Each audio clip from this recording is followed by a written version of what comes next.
बिस्मिल्लाहिर्रहमानिर्रहीम, अस्सलाम वालेकुम। मैं गौहर बट सियासत के प्लेटफॉर्म से आपकी खिदमत में हाजिर हूँ। सबसे पहले दरखास्त है कि चैनल को सब्सक्राइब कर लें और बेल आइकन का बटन ज़रूर दबा दें ताकि आप तक मेरा वीलॉग पहले पहुँच सके।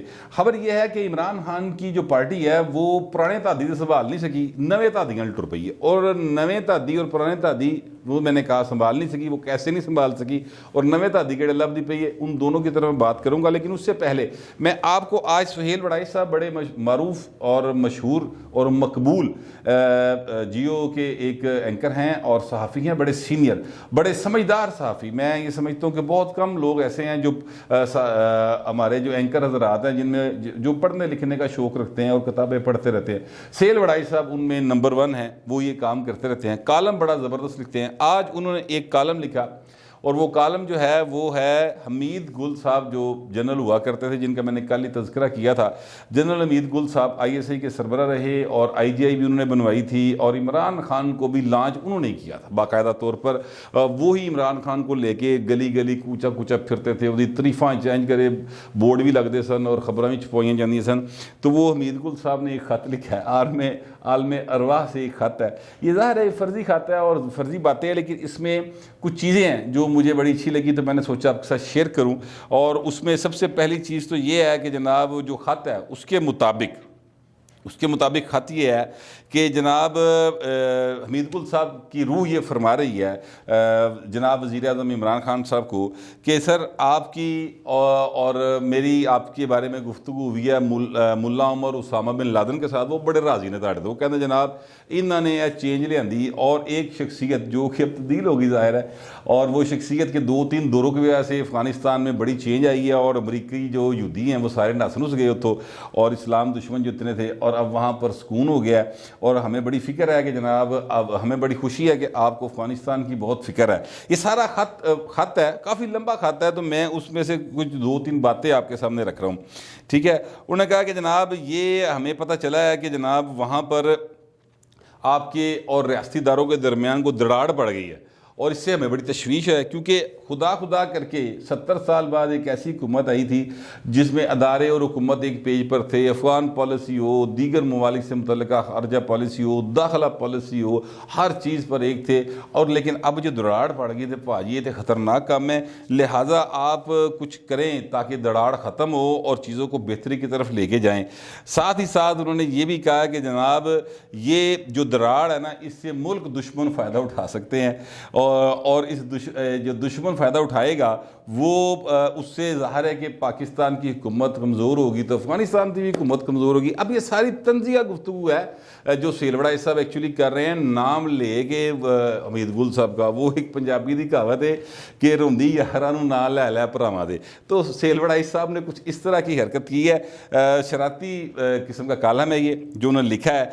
लेकिन इसमें जो बात एक और है वो बड़ी ज़बरदस्त है और वो ख़बर है और जिसको काउंटर कन्फर्म कर रहे हैं एक्चुअली सुहेल वड़ाई साहब ने। मैं और दीगर बहुत सारे दोस्त की खबर दे चुके हैं कि नवाज शरीफ के साथ पैगाम रसानी का सिलसिला जो है वो मुलाकातों तक पहुंच चुका है। उन्होंने इसमें जो लिखा है वो ये है कि हमीद गुल साहब ने बड़ी तशवीश हो गई थे कि आलम बाला में हमें जमहूरी हलकों से ये इशारा मिल रहा है कि आपके ख़िलाफ़ सब बंदी हो रही है। ये भी सुनने में आया कि लंदन में बैठे नवाज शरीफ से भी नामो पैगाम का सिलसिला जारी है, सिलसिला हो चुका है। शराइत तय की जा रही हैं कि अगले इलेक्शन में और इससे पहले फ़िज़ा कैसे हमवार की जाएगी और नवाज शरीफ के ख़िलाफ़ मुकदमात को कैसे उनके हक़ में करवाया जाएगा। ये जो पैरा है ना, ये एक्चुअली ये इस बात की निशानदेही कर रहा है कि जनाब नवाज शरीफ की ये गल बनी पई है। अभी थोड़ा सा तातुल आया है, ये सुहेल वड़ाई साहब कह रहे हैं मेरे ना पा देना, ये सुहेल वड़ाई साहब सारा कुछ कह रहे हैं, मैं पहले ये बातें कह चुका हूँ। दरमियान में थोड़ा सा तातुल आया है और वो तातुल भी मैं बताता रहा हूँ साथ साथ कि आएगा 20 के बाद। आज 20 तारीख है और 20 के बाद चीज़ें जो हैं वो थोड़ी सी आगे को मूव करेंगी, लेकिन फौरी नहीं कि 21 तारीख को काम शुरू हो जाएगा, ये टाइम लेगा। थोड़ा थोड़ा आहिस्ता आहिस्ता रेलगड्डी जी ना एकदम 70 की स्पीड तो नहीं आती, हौली हौली टुरदी, ठीक है। तो आहिस्ता आहिस्ता वो स्पीड पकड़ेगी तो इस चीज़ें जो हैं वो मेरा ये ख्याल है कि वो ख़राब ही होती चली जाएंगी। और सुहेल वड़ाई साहब इस बात को वो कर रहे हैं, बाकायदा तौर पर सेकंड कर रहे हैं, किस्म का समझ लें। वैसे तो मतलब इतने बड़े हैं, उन्हें मुझे तो नहीं सेकंड करना चाहिए, मैं उन्हें सेकंड करता अच्छा लगता हूँ, वो बड़े हैं, हम उनके मानने वालों में से हैं। तो वो जनाब वो एक और बात उन्होंने की, उन्होंने कहा समीउल हक साहब आए थे और वो कह गए हैं कि अगर पाकिस्तान में हुकूमत तब्दील हो गई या इमरान खान की हुकूमत कमज़ोर हो गई तो ना सिर्फ तालिबान कमज़ोर होंगे बल्कि सारा जिहादी नेटवर्क भी कमज़ोर हो जाएगा। अच्छा, अब मैं आपसे ये अर्ज़ करूँ, ये जो बातें हैं ना, ये जिहादी नेटवर्क और अफ़गानिस्तान, ये बातें हो सकता है कि कुछ एक तबका हो पाकिस्तान में और अफ़गानिस्तान में जिनको ये बातें अच्छी लगती हों। दुनिया में जिहादी नेटवर्क का मतलब जो है वो टेररिस्ट नेटवर्क लिया जाता है और इससे दुनिया जो है ना वो इसको अच्छा नहीं समझती जिहादी नेटवर्क को। अनफॉर्चुनेट है, जिहाद का मतलब तो एक्चुअली जो है वो हक और सच को की राह पे चलना है और लोगों की खिदमत करना है, लोगों के मतलब जो मसाइल हैं उनको हल करना है। बेसिकली जिहाद अल्लाह की राह में जो किया जाता है वो लोगों को की ज़िंदगियों में आसानियाँ पैदा करने के लिए किया जाता है कि यहाँ पर इंसाफ होगा और माशी भी होगा, अदालती भी होगा, इंतज़ामी भी होगा, हर हवाले से इंसाफ होगा। ये मेरी अंडरस्टैंडिंग है जिहाद के बारे में। और अगर कुफर का जुल्म का निज़ाम कायम हो तो उसके ख़िलाफ़ जिहाद किया जाना चाहिए, ये बिल और ये हर माशरे में होता है, ये बात ठीक है।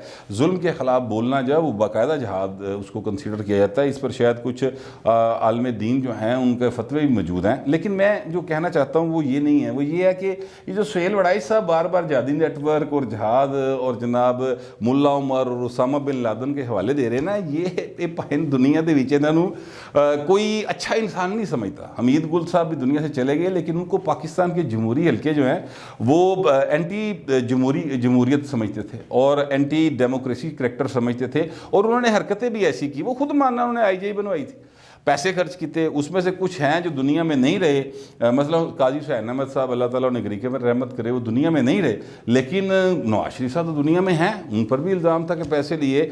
वो जो केस है अपना एयर मार्शल असद खान का वाला केस जिसमें सुप्रीम कोर्ट का हुक्म है कि इस पर करें, जनरल असद दुरानी और ये वो सारे ये इन्वॉल्व थे। तो मेरा मतलब है कि हमीद गुल साहब जो है ना उनके बारे में जो डेमोक्रेट्स हैं उनकी कोई राय अच्छी नहीं है, लेकिन चूँकि वो दुनिया से जा चुके हैं इसलिए मैं ज़्यादा उस पर बात नहीं करता। मगर ये है कि ये सारी बातें जो हैं ये असल में एक तंज़िया अंदाज में की गई हैं जो मैंने आपके सामने रखी हैं। और जो हमीद गुल साहब ने उन्होंने तादी टकराए सन, यानी ये जो जिहादी हैं, ये तालिबान जिनको कहा जाता है, तो ये टकराए थे तो वो इमरान खान के नाल ही पेज पे है या हैगे ने, ठीक है, मेरा ख्याल है वो एक पेज पर ही हैं। लेकिन जो इमरान खान साहब के वैसे तादी हैं ना सियासी, मतलब चौधरी परवेज़ लाई साहब, उनकी हालत जो है वो इमरान खान के तादी बस वक्त तब तक ही थे जब तक कोई शख्सियत जो है वो एक ओहदे पर थी। अब वो शख्सियत उस ओहदे पर नहीं है, तो अब नहीं मेरा ख्याल कि वो इमरान खान के तादी रहेंगे। उसकी एक ताज़ा मिसाल जो है वो कल ही सामने आ गई और वो सामने इस तरह से आई है कि चौधरी शुजात हुसैन साहब बीमार हैं, डॉक्टर्स हॉस्पिटल लाहौर में एडमिट हैं, अल्लाह पाक उनको सेहत तंदुरुस्ती दे।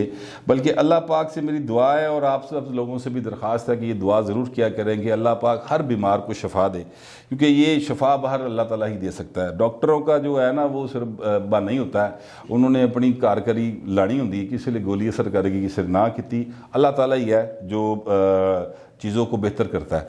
खैर, जो मैं बात कहना चाह रहा था वो ये है कि जनाब ये जो है ना अपना चौधरी शुजात साहब ये वहाँ पर हैं, एडमिट हैं। तो जो वसीम अकरम प्लस है ना साडा, वो भाई मिट्टी दमादू, क्या नाम उनका, उस्मान बुज़दार साहब, वो गए हैं उनकी खबरगिरी के लिए।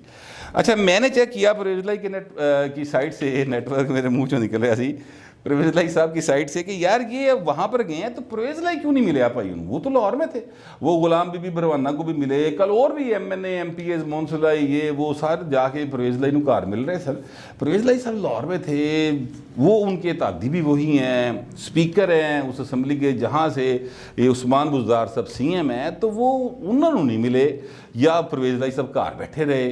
तो मैंने चेक किया तो पता चला कि जनाब उन्होंने परवेज़ लाई को फ़ोन ही नहीं किया।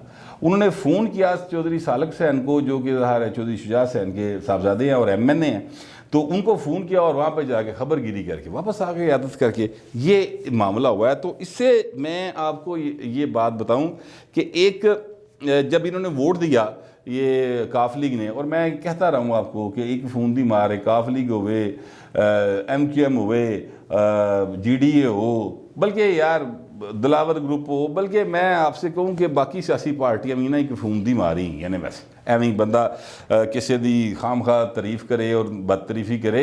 हकीकत हाल यही है कि सारे फ़ोन का इंतज़ार कर रहे, मिनट बाद देखते यार फ़ोन आया कि नहीं। वो साडा तो वज़ीरां दा भी फ़ोन के इंतज़ार फिर याद आया बाइडन का फ़ोन नहीं आ रहा, हूँ बड़ा परेशान है, मिनट बाद देखते यार फ़ोन की टली नहीं बज रही, बंद तो नहीं की किते। सो कहने का मतलब ये है कि फ़ोन का चक्कर है पाइन सारा जो चल रहा है। तो वो फ़ोन आ गया उन्हें और उन्होंने EVM को वोट दे दिया। तो किसी दोस्त ने बताया कि चौधरी तारक बशीर चीमा साहब से उन्होंने पूछा कि यार तुसी तो कहते थे वोट नहीं देना, और हुण वोट कल ही दिता जे। तो कहते कि यार हमें, उन्होंने कहा है, उन्होंने से मुराद समझे कि उन्होंने कहा कि यार आखिरी बारी कह रहे हैं, आखिरी मौका दे दियो इन्हों, तो इस तो बाद तुहानू नहीं असी डिस्टर्ब करने लगे।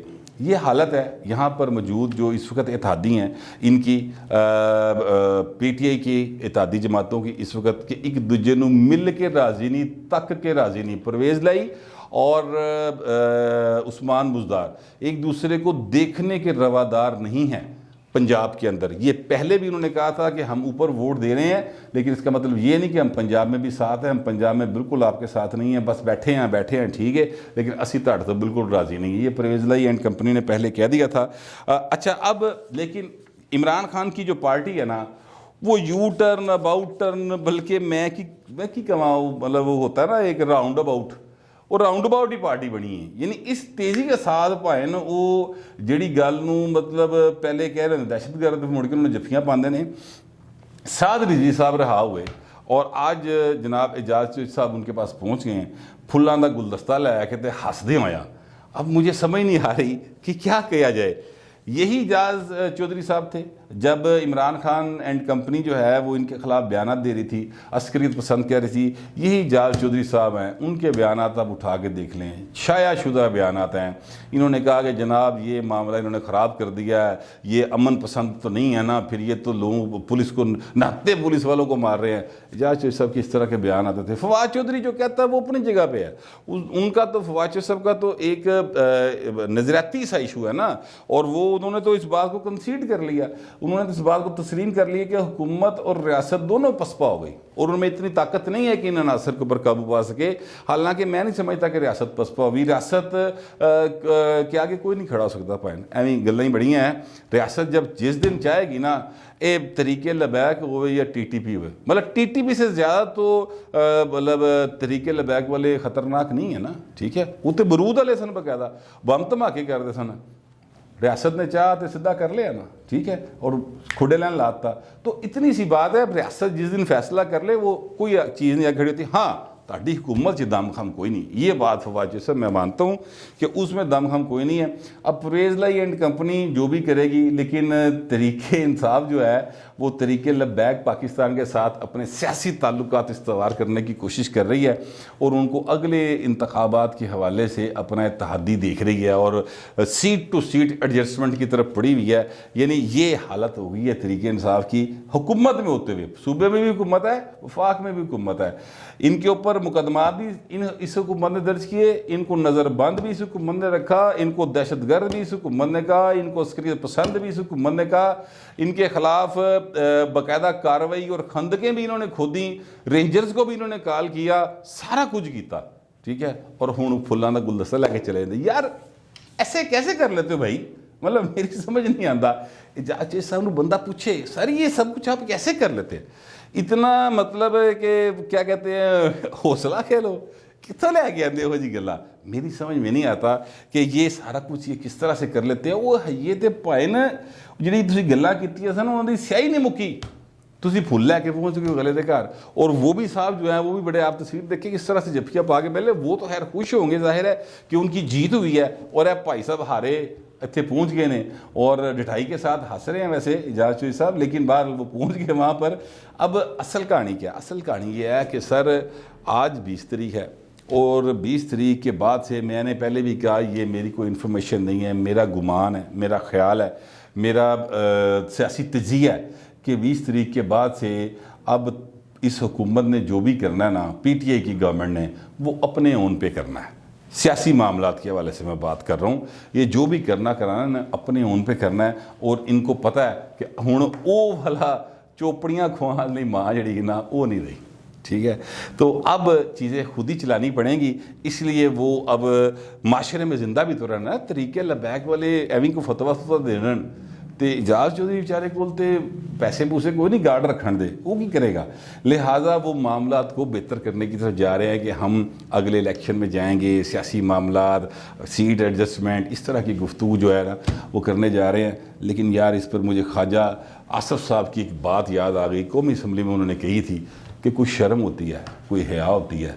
मेरा ख्याल है कि तरीके इंसाफ को दोनों चीज़ें नहीं, मेरा तो यही ख्याल, पता नहीं आपका क्या ख्याल है। जो भी ख्याल हो लिख दीजिएगा डिसेंसी के साथ। फिल वक्त इतना ही, मिलते हैं अगले वीडियो।